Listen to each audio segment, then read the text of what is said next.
Dear students, welcome back. Now we are going to see the lateral deviation.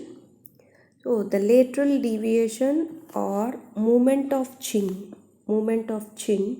or the center of the mandible is away. The center of the mandible is away from the midline. So this is called as lateral deviation. So the muscles which are responsible for causing this lateral deviation are, so this lateral deviation can be brought about by unilateral action of selected set of various muscles. So both medial and lateral pterygoid muscles, both in that various sets, in that first set, both medial and lateral pterygoid. Now you are seeing, so this one is the left side and this one is right side. So this one is left side deviation, isn't it? Left side deviation is taking place. So in that, the first set we are taking the medial and lateral pterygoid muscles deviate the mandible to the opposite side.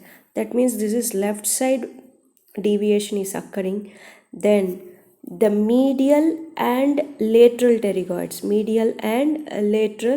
pterygoid muscles, contraction of these medial and lateral pterygoid muscles on the right side, which causes deviation on the left side. Okay, this is one set which causes lateral deviation. Okay, next, the temporalis muscle can deviate the mandible to the same side. That means the same side of temporalis. So this is left side. That means a left side temporalis muscle causes same side deviation. Okay, so a set of medial and lateral pterygoid causes opposite side deviation, and temporalis muscle of the same side causes same side lateral deviation. And also the combined action of lateral pterygoid as well as the temporalis muscle, combined action of lateral pterygoid and the combined action of temporalis muscle on the same side can function as an effective force couple,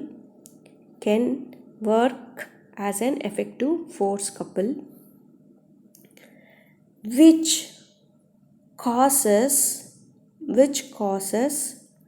mandibular deviation towards the left side.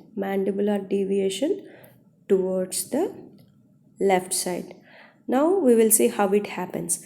But the action of these two muscles appear to be causing some changes on the opposite side, but the main action is taking on the same side only, on the ipsilateral side only. Okay, so for example, the left lateral pterygoid, which is attached to the medial pole, this is the medial pole, left lateral pterygoid is attached to the medial pole. So whenever this contraction of this lateral pterygoid, which pulls the condyle forward, and the temporalis muscle, which is attached over the coronoid process,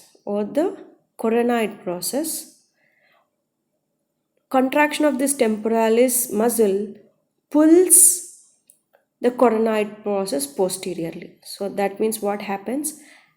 So the forces are acting in different directions, causing spinning of the motion. So one force is acting like this. So this is the fulcrum. So These are the two forces acting. So one force is acting like this and another force is acting like this. So what happens to this lever? So this will spin like this. This ఇలా ఉండేది ఏమవుతుంది, the spin like this. So if spinning action like this, what happens? The segment which is attached to this lever will move towards this side. That means which causes lateral deviation, which causes lateral deviation.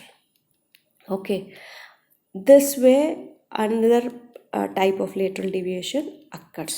So we have seen that in the movements there is an spinning of the same side of the mandible taking place, whereas the depression in the opposite side will takes place in the lateral deviation, isn't it? Yes. Now, so together these muscles effectively spin the condyle to create deviation of the mandible towards the left side. Okay, another muscle, single muscle, for example, the left lateral pterygoid. So the left lateral pterygoid, so if this one is acting alone,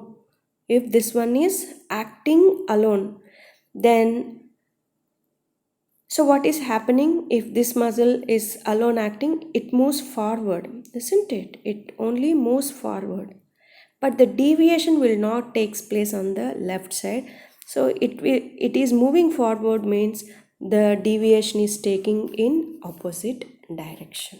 So that means, for example, if the left lateral pterygoid acting alone would tend to create deviation of the mandible in the opposite side. Okay, and also the temporalis muscle is also an elevator of the mandible. The combination of this activity, the combination of this muscular activity is particularly useful in chewing,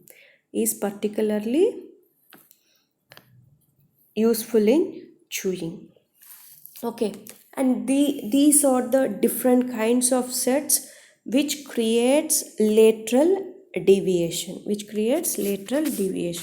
So both the medial and lateral pterygoid muscles deviate the mandible in the opposite side. Temporalis muscle can deviate on the same side, and also combined action of the temporalis muscle as well as the lateral pterygoid causes same side of deviation, and any one lateral pterygoid acting alone would tend to deviate the mandible to the right side. Combination of this lateral pterygoid and also this temporalis muscles helps in chewing. So these are the coordinated muscle actions. And also another important thing is the bilateral actions of masseters and anterior temporalis muscles helps in voluntary bite, and the force producing by this is 30% more than a normal bite.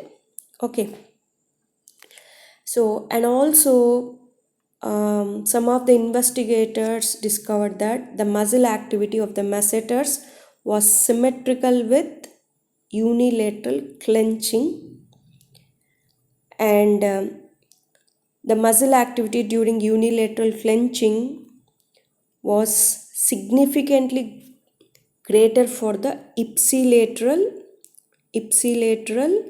anterior temporalis muscles than for the contralateral anterior temporalis muscle. So actually this is some information regarding this temporalis as well as the masseter muscles. So those muscles actually help in clenching action. So I have mentioned here. So you can take this point uh, towards the temporalis and the masseter muscles. So these are the things, these are the coordinated muscle actions of all the primary as well as the secondary muscles which helps in temporomandibular joint motions. Okay, and so all these muscles helps in chewing, and that is called mastication as well as speaking and also swallowing, and the secondary muscles helps in speaking, isn't it, and tongue movements and also swallowing and also speech. So all these activities are done by the movements which are taking place in the temporomandibular joints, and those movements which are controlled by this primary and secondary muscles, and the proper functioning of these muscles will lead to proper function.